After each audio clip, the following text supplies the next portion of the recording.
नमस्कार। दिन भर की तमाम बड़ी और अहम खबरों के साथ मैं हूं प्रीति सिंह। आइए शुरुआत करते हैं हेडलाइंस के साथ। प्रधानमंत्री नरेंद्र मोदी की कोविड की स्थिति पर मुख्यमंत्रियों के साथ समीक्षा बैठक। राज्यों से अतिरिक्त सतर्कता बरतने और स्वास्थ्य सुविधाओं को बढ़ाने की सलाह। देश में कोरोना के 236 दिनों में सबसे अधिक 2,47,000 से अधिक नए मामले।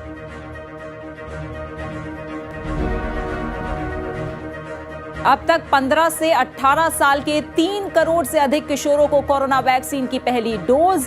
27 लाख से अधिक लोगों को लगाई गई प्रिकॉशन खुराक। देश में अब तक 155 करोड़ से अधिक टीकाकरण।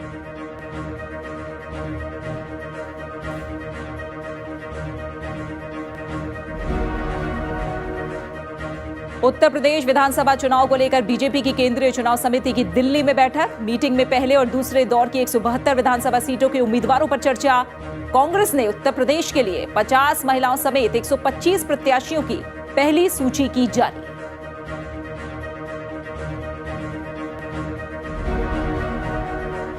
देश में पिछले 2 साल में हरित क्षेत्र में 2,261 वर्ग किलोमीटर की बढ़ोतरी। वन और वृक्ष क्षेत्र बढ़कर हुआ 8 crore 9 lakh hectare. India state of forest report 2021 जारी। आंध्र प्रदेश में सबसे अधिक 647 वर्ग किलोमीटर वन क्षेत्र बढ़ा।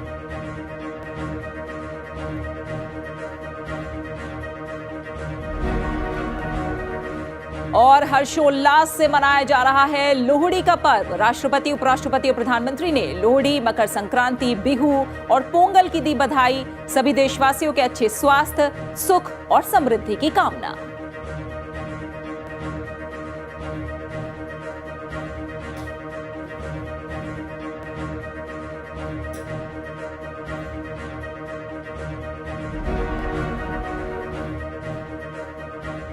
सबसे पहले बात कोविड से जुड़े अपडेट की। कोरोना वायरस और इसके नए वेरिएंट ओमिक्रॉन के बढ़ते मामलों को लेकर प्रधानमंत्री नरेंद्र मोदी ने सभी राज्यों के मुख्यमंत्रियों के साथ समीक्षा बैठक की, जिसमें प्रधानमंत्री ने स्वास्थ्य सुविधाओं के विस्तार, टीकाकरण, त्योहारों को देखते हुए बिना पैनिक हुए सतर्कता बरतने की सलाह दी है। प्रधानमंत्री ने कहा कि कोरोना संक्रमण को हम जितना सीमित रख पाएंगे, परेशानी उतनी ही कम होगी।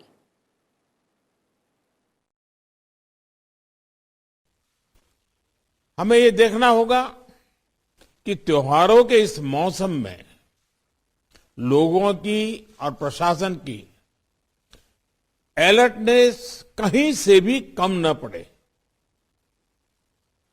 पहले केंद्र और राज्य सरकारों ने जिस तरह प्रिएम्प्टिव, प्रोएक्टिव और कलेक्टिव अप्रोच अपनाई है, वही इस समय की जीत का मंत्र है। प्रधानमंत्री नरेंद्र मोदी ने कहा कि कोरोना से बचाव का एकमात्र उपाय टीकाकरण है। भारत लगभग 92% वयस्क जनसंख्या को कोविड वैक्सीन की पहली डोज दे चुका है।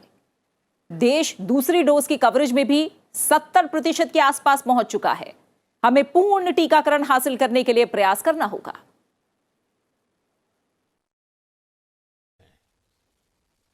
फ्रंटलाइन वर्कर्स और सीनियर सिटीजन्स को प्रिकॉशन डोज जितनी जल्दी लगेगी, उतना ही हमारे हेल्थ केयर सिस्टम का सामर्थ्य बढ़ेगा। 100% टीकाकरण के लिए हर घर दस्तक अभियान को हमें और तेज करना है। प्रधानमंत्री नरेंद्र मोदी ने कहा कि राज्यों को कोविड से निपटने के दौरान इस बात का ध्यान रखना होगा कि आर्थिक गतिविधियों को कम से कम नुकसान पहुंचे। सामान्य लोगों की आजीविका, आर्थिक गतिविधियों को कम से कम नुकसान हो, अर्थव्यवस्था की गति बनी रहे, कोई भी रणनीति बनाते समय हम इन बातों को जरूर ध्यान में रखें। ये बहुत आवश्यक है और इसलिए लोकल कंटेनमेंट पर ज्यादा फोकस करना बेहतर होगा।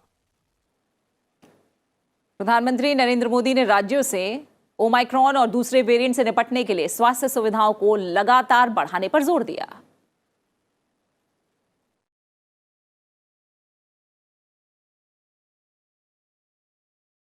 हमें इस इंफ्रास्ट्रक्चर का विस्तार करते रहना है। कोरोना को हराने के लिए हमें अपनी तैयारियों को कोरोना के हर वेरिएंट से आगे रखना होगा। ओमिक्रॉन से निपटने के साथ ही हमें आने वाले किसी और संभावित वेरिएंट के लिए भी अभी से तैयारी शुरू कर देनी है। इस बीच देश में कोरोना वायरस के मामले लगातार तेजी से बढ़ रहे हैं। देश में 236 दिनों में सबसे ज्यादा 2,47,000 से अधिक नए मामले आए हैं। इसके देश में कल के मुकाबले 52,000 से अधिक मामले सामने आए। केंद्रीय स्वास्थ्य मंत्रालय के मुताबिक देश में पिछले 24 घंटों में 84,825 रोगी ठीक हुए हैं। वहीं 2,47,000 से अधिक नए मामले आने से अब बीते 24 घंटों में कोविड-19 के जो उपचार करा रहे मरीज हैं उनकी संख्या में 1,62,000 से अधिक की वृद्धि हुई है। इससे उपचार करा रहे मरीजों की संख्या बढ़कर 11,17,000 से अधिक हो गई है, जो 216 दिनों में सबसे ज्यादा है। कोविड-19 से स्वस्थ होने वाले लोगों की राष्ट्रीय दर कम होकर 95.59% हो गई है। दिल्ली में पिछले 4 दिनों से कोरोना मरीजों के अस्पताल में भर्ती होने की दर स्थिर है। दिल्ली के स्वास्थ्य मंत्री सत्येंद्र जैन ने कहा है कि सरकार किसी भी स्थिति से निपटने के लिए तैयार है और राजधानी में लॉकडाउन लगाने की फिलहाल कोई योजना नहीं है। आज दिल्ली के अंदर अगर 27,000 केस आ रहे हैं और अस्पताल के अंदर सिर्फ 2300 बेड ऑक्यूपाइड हैं और पिछले कई दिनों से 20,000 से ज़्यादा केसेस आ रहे हैं, तो occupancy of bed is very less. और इसी वजह से हमने अभी 15,000 बेड अलोकेट किए हैं और 37,000 का हमने इंतजाम किया हुआ है। दिल्ली सरकार ने इस बारी बहुत ही वर्स्ट सिचुएशन के लिए तैयारी की हुई है। वहीं देश में कोविड के ओमाइक्रॉन वेरिएंट के मामले भी तेजी से बढ़ रहे हैं। देश में ओमाइक्रॉन वेरिएंट के मामले 5,500 से ज्यादा हो गए हैं। ओमाइक्रॉन के एक दिन में 620 मामले आए, जो अब तक एक दिन में आए सर्वाधिक मामले हैं। कोरोना वायरस के वेरिएंट के मामले बढ़कर 5,500 से अधिक हो गए हैं। राहत की बात यह है कि इनमें से 2,162 लोग स्वस्थ हो गए हैं। महाराष्ट्र में ओमाइक्रॉन के सबसे अधिक 1,367 मामले सामने आए। इसके बाद राजस्थान में 792, दिल्ली में 549, केरल में 486 और कर्नाटक में 479 मामले आए हैं। वहीं वैक्सीनेशन को लेकर अपडेट की बात करें तो देश में राष्ट्रव्यापी कोविड टीकाकरण अभियान के तहत अब तक 155 करोड़ से अधिक टीके लगाए जा चुके हैं। बीते 24 घंटों में 76 लाख से अधिक टीके लगाए गए हैं। 15 से 18 साल के 3 करोड़ से अधिक युवाओं ने कोरोना वैक्सीन की पहली डोज लगाई है। वहीं 27 लाख से अधिक प्रिकॉशन खुराक भी दी जा चुकी हैं। इनमें स्वास्थ्य कर्मियों को 12 लाख से अधिक और अग्रिम पंक्ति के कर्मियों को 8 लाख से अधिक वैक्सीन लगाई गई हैं। 60 वर्ष से अधिक आयु वर्ग के लोगों को 6 लाख से अधिक एहतियाती खुराक दी जा चुकी हैं।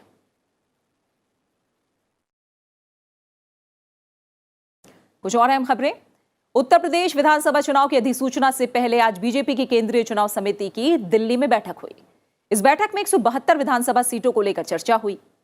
बैठक में राज्य के 172 विधानसभा सीटों को लेकर जो चर्चा हुई है इस बैठक की अध्यक्षता पार्टी अध्यक्ष जेपी नड्डा ने की और बैठक में प्रधानमंत्री नरेंद्र मोदी, केंद्रीय मंत्री अमित शाह, रक्षा मंत्री राजनाथ सिंह, उत्तर प्रदेश के मुख्यमंत्री योगी आदित्यनाथ समेत चुनाव समिति के पदाधिकारी शामिल हुए। बैठक में उत्तर प्रदेश विधानसभा चुनाव के लिए पार्टी के उम्मीदवारों के नामों समेत विभिन्न मुद्दों पर चर्चा की गई।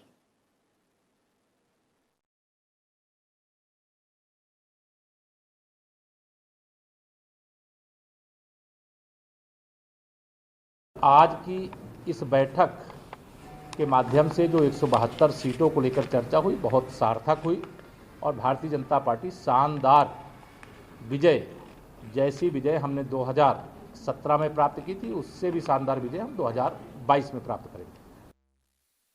ब्रिटेन के अंतर्राष्ट्रीय व्यापार मामलों की मंत्री एनी मैरी ट्रेवेलियन और केंद्रीय वाणिज्य और उद्योग मंत्री पीयूष गोयल ने आज दिल्ली में भारत ब्रिटेन मुक्त व्यापार समझौता वार्ता की शुरुआत के मौके पर ये शामिल हुए और दोनों देशों ने ये उम्मीद जताई कि वार्ता 1 साल में पूरी हो जाएगी। मुक्त व्यापार समझौता से 2030 तक द्विपक्षीय व्यापार को दुगना करने में मदद मिलने की उम्मीद है। इससे चमड़ा, कपड़ा, आभूषण और प्रसंस्कृत कृषि उत्पादों के क्षेत्र में भारतीय निर्यात को बढ़ावा मिलेगा, प्रोत्साहन मिलेगा। केंद्रीय वाणिज्य और उद्योग मंत्री पीयूष गोयल ने कहा कि बातचीत में भरोसेमंद और पारदर्शी, अधिक उदार, सुविधाजनक और प्रतिस्पर्धी सेवा व्यवस्था बनाने के लिए कोशिश की जाएगी। उन्होंने एक दूसरे के बाजारों तक पहुंच बढ़ाने और व्यापार प्रतिबंधों को हटाकर सहयोग बढ़ाने पर भी जोर दिया। पीयूष गोयल ने कहा कि समग्र आर्थिक भागीदारी के बारे में भी लगातार चर्चा की जा रही है और इसके बारे में मुक्त व्यापार समझौते पर बातचीत दोनों देशों के संबंधों के बीच एक महत्वपूर्ण कदम है। भारत ब्रिटेन के साथ बहुआयामी आर्थिक भागीदारी की ओर बढ़ने के लिए तैयार है और मुक्त व्यापार समझौता से रोजगार सृजन को बढ़ावा मिलेगा।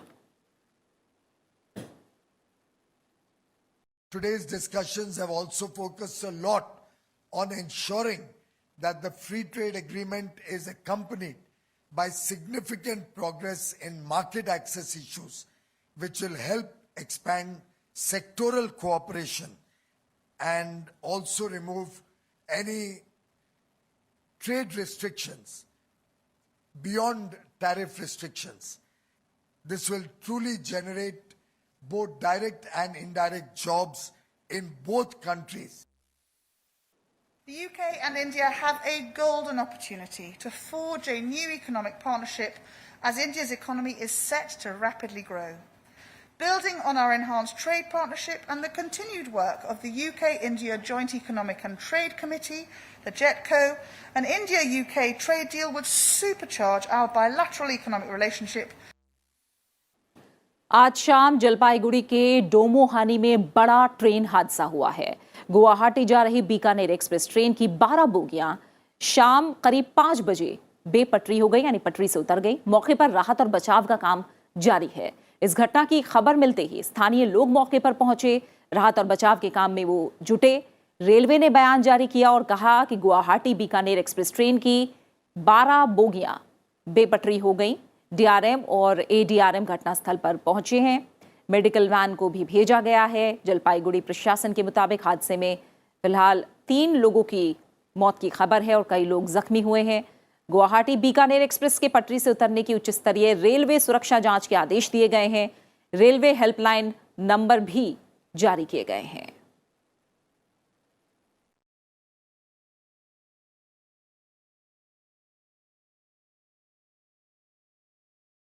और अब राज्यों से जुड़ी बड़ी खबरें।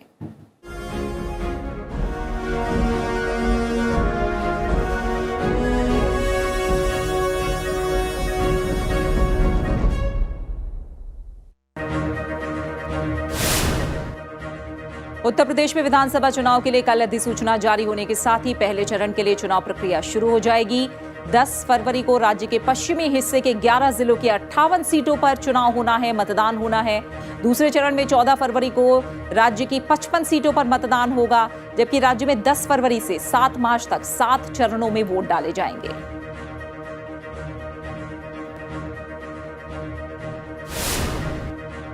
वहीं उत्तर प्रदेश बीजेपी में संकट थमता नहीं दिख रहा है। स्वामी प्रसाद मौर्य के योगी मंत्रिमंडल से इस्तीफा देकर बीजेपी छोड़ने के ऐलान के बाद बीजेपी विधायक ब्रजेश प्रजापति, विधायक रोशन लाल वर्मा, भगवती सागर ने इस्तीफा दिया है। मंत्री धर्म सिंह सैनी, शिकोहाबाद से विधायक मुकेश वर्मा और औरैया के विधुरा विधायक विनय शाक्य ने भी बीजेपी से इस्तीफा दे दिया है। अब तक 9 बीजेपी विधायकों का इस्तीफा हो चुका है।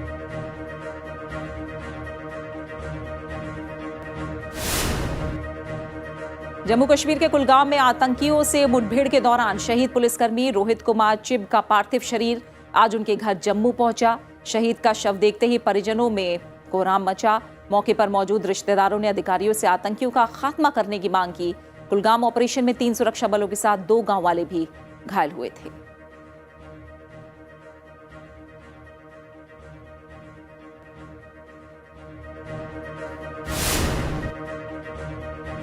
बिहार में कोरोना के बढ़ते मामलों को देखते हुए टेलीमेडिसिन और कंट्रोल रूम एक्टिव कर दिए गए हैं। पटना में 24/7 कोविड कॉन्टैक्ट ट्रेसिंग सेल काम कर रहा है। कोविड कॉन्टैक्ट ट्रेसिंग सेल की 20 टीमें लोगों के घरों या कार्यालयों में जाकर पॉजिटिव लोगों की जांच कर रही हैं।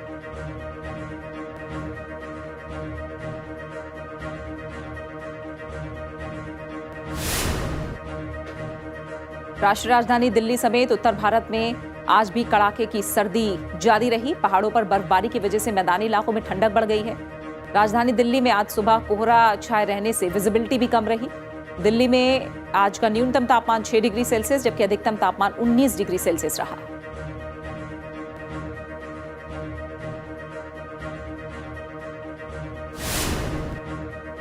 असम में माघ बिहू से पहले लोग बाजारों में खरीदारी करने पहुंच रहे हैं। गुवाहाटी में कोरोना के बढ़ते मामलों को देखते हुए प्रशासन ने लोगों से कोविड नियमों का पालन करते हुए बिहू मनाने की अपील की है।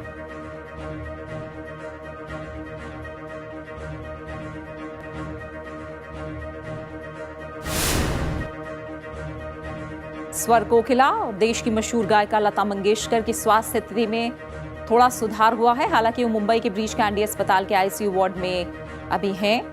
लता जी का इलाज कर रहे डॉक्टर प्रतीत समदानी ने कहा है कि लता मंगेशकर अभी भी आईसीयू वार्ड में है, लेकिन उनके स्वास्थ्य में कुछ सुधार हुआ है।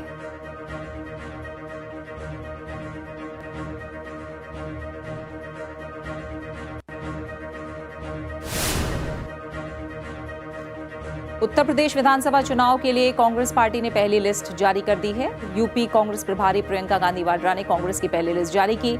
इस लिस्ट में 125 उम्मीदवार हैं, जिसमें 50 महिला उम्मीदवार भी शामिल हैं। इस मौके पर कांग्रेस की यूपी प्रभारी प्रियंका गांधी ने कहा कि हमारी 40% उम्मीदवार महिलाएं होंगी।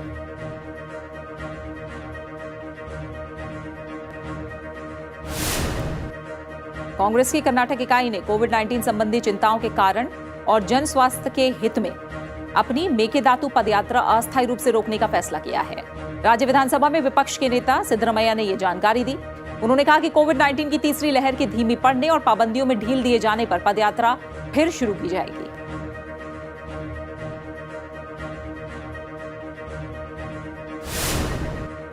आम आदमी पार्टी के राष्ट्रीय संयोजक अरविंद केजरीवाल ने कहा है कि उनकी पार्टी आम जनता से पूछेगी कि पंजाब विधानसभा चुनाव में मुख्यमंत्री पद के लिए पार्टी का चेहरा किसे बनाया जाए। अरविंद केजरीवाल ने एक मोबाइल नंबर जारी करते हुए लोगों से अपनी राय बताने की अपील की।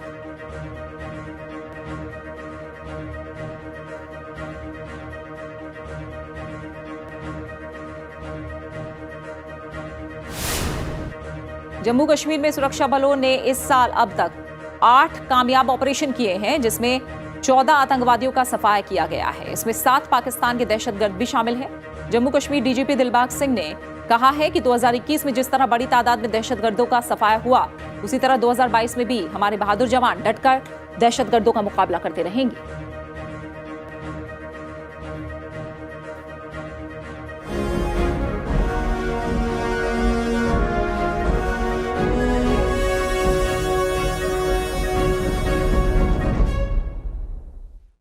पर्यावरण, वन और जलवायु मंत्री भूपेंद्र यादव ने साल 2021 की वन सर्वेक्षण रिपोर्ट जारी की है। इस रिपोर्ट के मुताबिक भारत दुनिया के उन चंद देशों में शामिल है जहां वन क्षेत्रफल में लगातार बढ़ोतरी हो रही है। देश में घने, मध्यम और खुले तीनों किस्मों के वनों में बढ़ोतरी हुई है। साल 2021 की वन सर्वेक्षण रिपोर्ट के मुताबिक भारत के कुल वन और वृक्ष आवरण में 2261 वर्ग किलोमीटर की वृद्धि हुई है।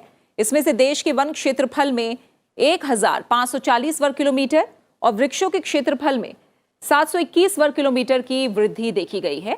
2021 में देश में कुल वन और वृक्षों का आवरण 80.9 मिलियन हेक्टेयर है, जो देश के भौगोलिक क्षेत्र का 24.62% है। 17 राज्यों और केंद्र शासित प्रदेशों के भौगोलिक क्षेत्र में 33% से अधिक वन क्षेत्र कवर है। क्षेत्रफल के हिसाब से मध्य प्रदेश में सबसे बड़ा वन क्षेत्र है, जिसके बाद अरुणाचल प्रदेश, छत्तीसगढ़, ओडिशा और महाराष्ट्र का स्थान आता है। वन सर्वेक्षण रिपोर्ट लॉन्च करने के अवसर पर पर्यावरण, वन और जलवायु मंत्री ने कहा कि सरकार ने न केवल वनों को मात्रात्मक रूप से संरक्षित किया है, बल्कि गुणात्मक रूप से भी इसे समृद्ध किया है।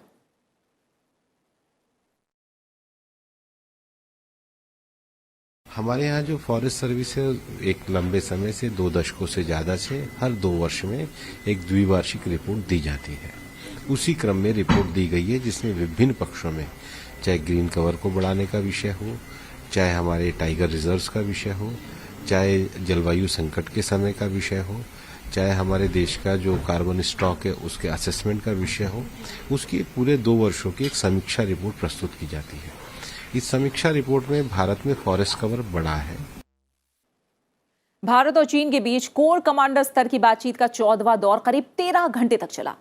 बुधवार सुबह चुशुल मोल्दो में शुरू हुई बैठक रात करीब 10:30 बजे खत्म हुई। चीन के अड़ियल रुख के कारण बिना किसी सकारात्मक परिणाम के ये बैठक संपन्न हुई। कोर कमांडर वार्ता में भारत का प्रतिनिधित्व Fire and Fury corps commander lieutenant general Anindya Sen Gupta ने किया।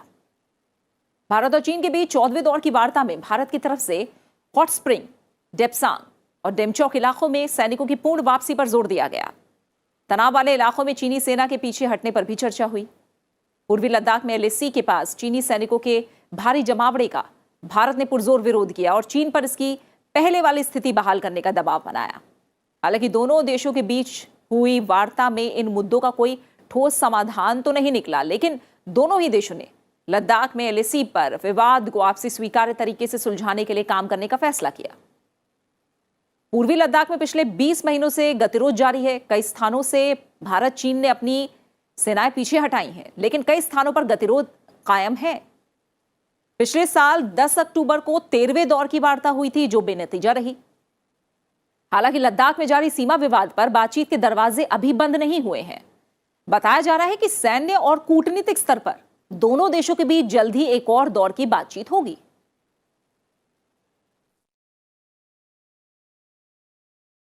कजाकिस्तान के राष्ट्रपति कासिम जोमार्त तोकायेव ने घोषणा की है कि रूस के नेतृत्व वाले शांति सैनिकों ने अपना मिशन पूरा कर लिया है और 13 जनवरी को वो देश से हट जाएंगे। कजाकिस्तान के राष्ट्रपति के अनुरोध पर रूस ने 2000 से अधिक शांति सैनिकों को कजाकिस्तान भेजा था। इन सैनिकों की मदद से कजाकिस्तान ने बेहद हिंसक जन विरोध प्रदर्शनों पर काबू पा लिया है। राष्ट्रपति कासिम जोमार्त तोकायेव ने उनके कार्यालय के मुताबिक देश में अब स्थिति नियंत्रण में है और अधिकारियों ने प्रशासनिक भवनों पर फिर नियंत्रण हासिल कर लिया है। इन भवनों को प्रदर्शनकारियों ने कब्जे में ले लिया था और इनमें से कुछ में आग लग गई थी। कजाकिस्तान के राष्ट्रपति कार्यालय ने यह भी कहा है कि पिछले सप्ताह 2 जनवरी को हिंसा में तब्दील हुए विरोध प्रदर्शनों के दौरान पुलिस ने करीब 5800 लोगों को हिरासत में लिया। इन हिंसक विरोध प्रदर्शनों में 164 लोगों के मारे जाने की पुष्टि हुई है।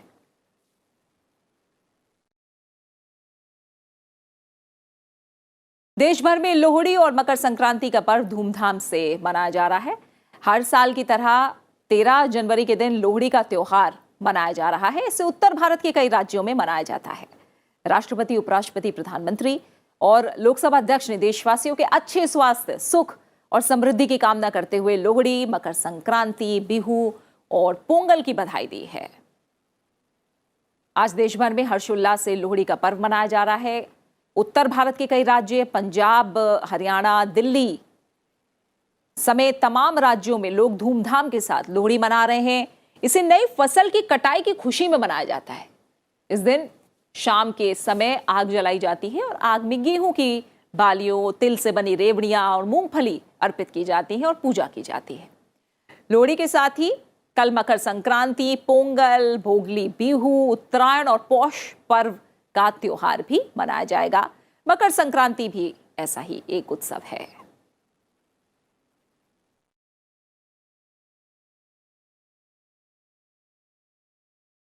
और इसी के साथ मेरे साथ फिलहाल आज की खबर में इतना ही। और जाते जाते हम आपको दिखा रहे हैं देश भर में आज धूमधाम से मनाई जा रही है लोहड़ी। तो चलते चलते आपको छोड़ जाते हैं लोहड़ी की कुछ खूबसूरत तस्वीरों के साथ। नमस्कार।